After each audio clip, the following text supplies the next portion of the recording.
Before I go into the debate on who's responsible, who should take responsibility, I'd like to go across to Satara, where we are joined by Dr. Hamid Dabholkar and Mukta Dabholkar, who are the children of Dr. Narendra Dabholkar. Thank you very much, Dr. Hamid and Mukta, for joining me.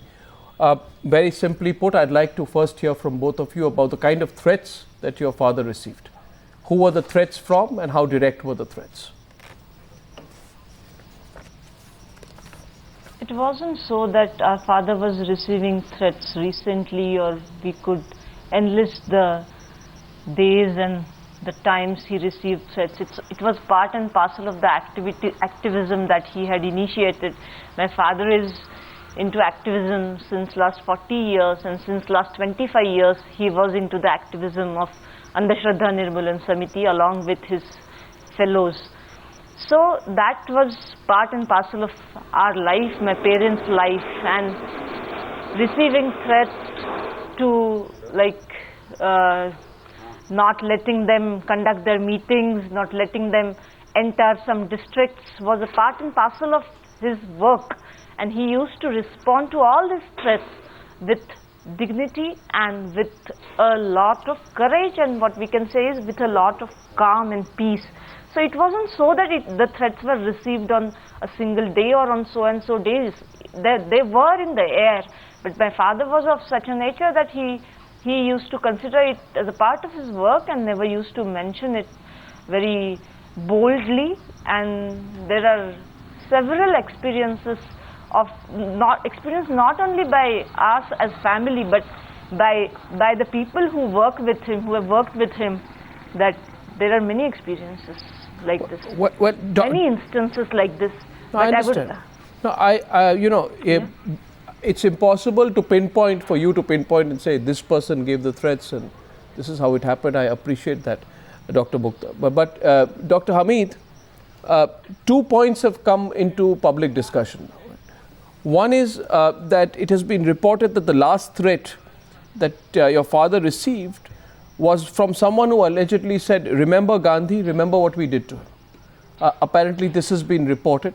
And also the comment of the Chief Minister, I want your views on that, that the same kind of people who killed Gandhi are also responsible for the killing of Dr. Narendra Dabholkar. What do you think?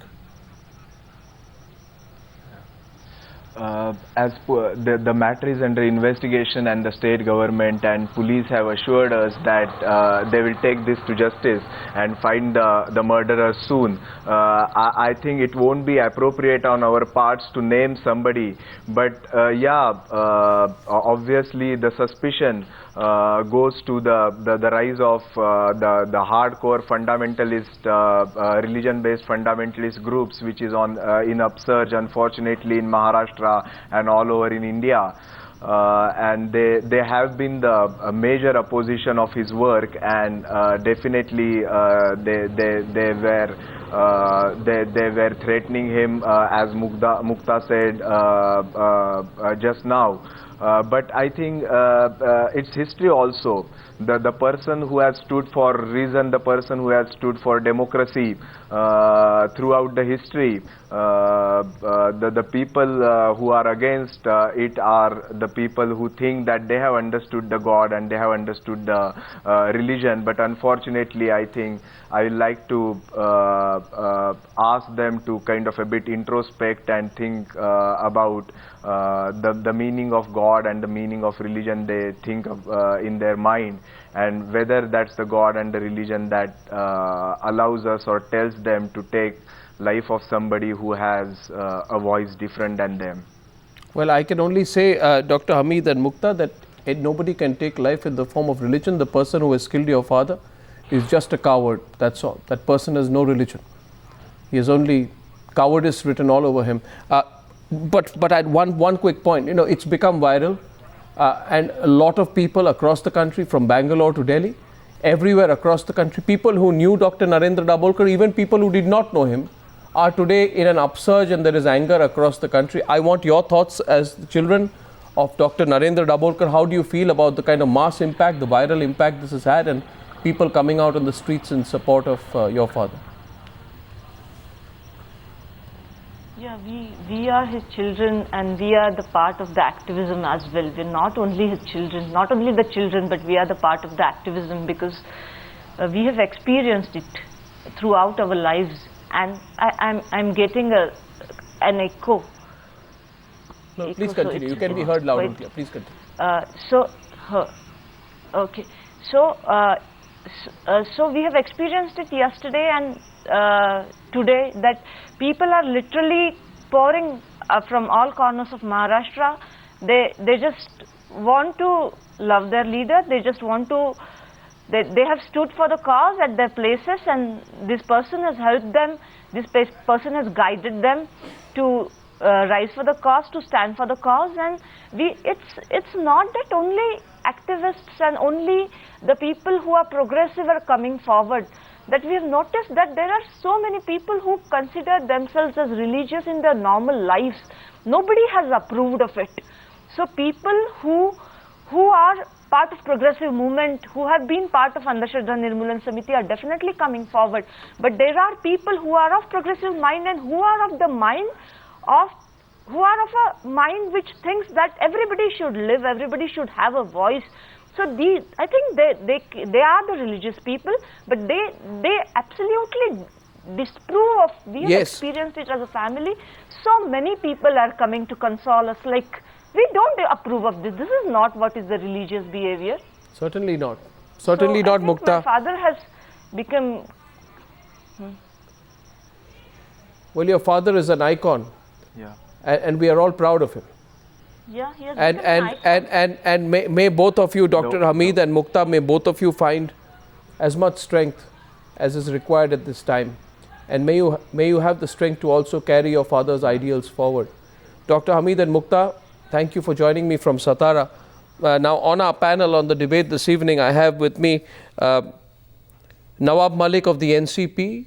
It's important to note the government did nothing in terms of providing security to Dr. Narendra Dabholkar.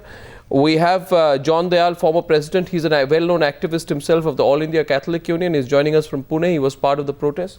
With me in the studio to my right, filmmaker and social activist Ashok Pandit. To my left is a very infuriated and angry Shobha Dey on this subject. Someone who's faced the brunt of activism herself and faced attacks in the past, Sumaira Abdul Ali, well-known activist, Shweta Parulekar of the Shiva Sena. And my first question is to Advocate Sanjeev Punalekar, who is a speaker on behalf of the Sanatan Sanstha, which is the right-wing Hindu organization which has denied it has anything to do with Dabholkar's killing, and he's also an advisor to the Sanatan Sanstha. Now, what kind of comments are these that are coming in from the Sanatan Sanstha? You've tried to distance yourself from the murder, but the utterances of your leader, Jayant Atawale, are completely callous and offensive. He has said, and I quote, in a front page statement of your daily mouthpiece, Sanatan Prabhat, he says, everybody gets the fruit of their karma, and he says, instead of dying bedridden through illness or after some surgery, such a death for Dabholkar is a blessing of the Almighty. What kind of callous, irresponsible, unfeeling, insensitive comment is that? As far as this comment is concerned, this comes from a person who is treated by the Sanstha Sadhaks as their spiritual guru. That's all right. If the entire answer the message question. Is I don't care whether he's treated as a spiritual guru or anyone. Seen entirely. These two sentences, everybody gets full of its karma, is a Hindu spiritual theory, and irrespective of whether what you believe or what late Dabholkar believed, a person has a right to say that everybody gets fruit of his karma. And as far as the death is concerned, explain that. Everybody explain gets that. What karma? What karma? What karma? Is we what Hindus, karma? There is a karma. What karma? I will say it is a karma. One sec. First of all, be careful of what you're saying. Getting 2 bullets from a bunch of cowards on the back of your head is karma. Which religion says that? Which religion says? You tell me which. You be clear what you're saying. I'm very clear on what you're saying. I'm very clear on what I'm saying. How does getting 2 bullets on the back of your heads fired at by cowards amount to karma? The comment is only this. No, how that does a it person amount? has died. No. You are trying to put words into the No, mouth I'm of not. somebody by saying that. No, I'm not. it I'm is the trying karma to of see the clarity killer. of your thought. First thing I'm trying to see the clarity of your let me put it thought. clearly. So answer my question. I will answer my the question. My question is, do you believe that those two assassins of Dr. Dabholkar are the greatest cowards? I 100% agree that they are the cowards and they should be hanged. They should be caught, apprehended. Then why are you they should be talking of prosecuted. karma? Why Now are you the talking of question karma? is, that will not make me to say that that is not the fruit of karma. Karma is something which No, don't. This is not a we are not discussion religious. on Hindu philosophy. No, but this he is has- not a discussion on Hindu but he philosophy. This has is a said- discussion on your insensitive comments. So No, for not at all, Shobhade's not at response all. to you. No. Shobhade's response. Here the other side. Shobhade, what do you think of the comment that No, has been made? I'm really appalled that a comment like this should be even allowed on television, because A, you're bringing religion into it. He was not anti-religion, he was anti-superstition. It was not about religion. Now you're giving Hinduism a bad name by bringing in theories of karma and so on, and almost justifying the action, saying he asked for it and this is the fruit of his karma. What does that mean? It's a And We you have very not said loaded that the murder is the statement. theory of karma. We have said that It's a everybody very gets at the end of the life. loaded No, no. At the loaded end of the comment. life, you get what you do. No, don't- It is not about the last This is act very in your life. dangerous, very dangerous to bring in religion in a distorted form. I am This is extremely not sorry, what sir. This is Hinduism not the says. meaning of that. If And the we religious shouldn't meaning bring is, Hinduism at the end into of it at life, all. the person lives a life which is a part of his karma. Yeah. That is what he meant. You know, this is politics And of insinuation, whether it's the chief Absolutely. minister or anybody else. First you bring in Mahatma Gandhi, then you try and link it up with a particular group. Now you're talking about karma. Now you're saying Hinduism believes in this. This is absolutely, I mean, it is something that is shocking in This today's whole day and process age is to like say putting this. a cart before the horse. Let me get And to Shweta link it- Parulekar. Shweta Parulekar, what do you This think? is unforgivable. You Your cannot say party this. at one point had wanted Dabholkar to be thrown out of the state, if I'm not mistaken. You're condemning his death now, but in July 2007... No, we are condemning his death, yeah. but he had come to meet Uddhavji at Matoshri to discuss various parts of the bill when they were formulating it. This act which has taken place is so brutal and so unfortunate that Shiv Sena definitely condemns it. But as far as what I'm hearing now, I'm very, very saddened by the fact that, you know, we are talking about all these things which is not supposed to be discussed, as Shobha rightly said. Why? That this is not the platform to discuss. So why is it not that the reality should not be spoken about? Is it? Is it because you have supported the Sanatan Sanstha very much in the past, and I think it is important